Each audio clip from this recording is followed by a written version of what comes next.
ఈ ఇమేజెస్ ఏంటి అంటే క్విక్ యాక్సెసింగ్ టూల్స్ అనమాట. ఓకే, ఇప్పుడు మనకి ఈ యొక్క ఇమేజెస్, సపోజ్ నేను ఏదైనా ఒక పిక్చర్ తీసుకోవాలి, డైరెక్ట్గా ఇక్కడ క్లిక్ చేసేస్తే పిక్చర్లు తీసుకోవడానికి మనకి ఇక్కడ from the device, from the website, from the icon అని వచ్చేస్తుంది. సో నాకు ఈ పిక్చర్ని నేను డివైస్ నుంచి తీసుకోవాలంటే మన కంప్యూటర్ నుంచి క్లిక్ చేయండి. క్లిక్ చేస్తేనే మన కంప్యూటర్కి వెళ్ళిపోతుందమ్మా. మన కంప్యూటర్లో మీకు ఎక్కడైతే పిక్చర్స్ ఉన్నాయో అక్కడ మీరు చూస్ చేసుకోవచ్చు. సపోజ్ నేను ఇక్కడ పైథాన్ లోగో ఉంది తీసుకున్నాను, ఇన్సర్ట్. చూడండి, ఇదే పిక్చర్స్ మీకు ఎక్కడుంటాయి జనరల్గా, ఎట్లా ఉంటాయి చూడండి ఇవన్నీ shapes, icons, 3D models, smart art, chart. So ఇక్కడ ఇమేజెస్ అవన్నీ కూడా మనం వీడియోస్ కూడా ఇన్సర్ట్ చేసుకోవచ్చు. అవన్నీ ఈ ఆప్షన్స్, ఇక్కడ ఉండే ఆప్షన్స్ అన్నీ ఇల్లస్ట్రేషన్స్ ఇక్కడ ఉంటాయి మీకు ప్రతి దాంట్లో.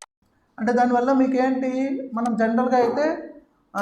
జనరల్గా మనం ఏం చేస్తాం, ఒక స్లైడ్లో ఏదైనా కూడా ఒక ఇమేజెస్ పెట్టుకుంటాం, దానికి రిలేటెడ్ కాంటెంట్ రాస్తుంటాం కదా. ఇప్పుడు మనం ఇమేజెస్ పెట్టాలంటే ప్రతిసారి మీరు ఇన్సర్ట్కి వెళ్ళి ఆ ఇమేజెస్ చూస్ చేసుకోకుండా మీకు సింపుల్గా ఏం జరుగుతుంది, క్లిక్ చేస్తేనే మీకు వచ్చేస్తుంది అనమాట. దానికోసం క్విక్ యాక్సెసింగ్గా మనకి క్లిప్స్ ఇస్తాడు అక్కడ.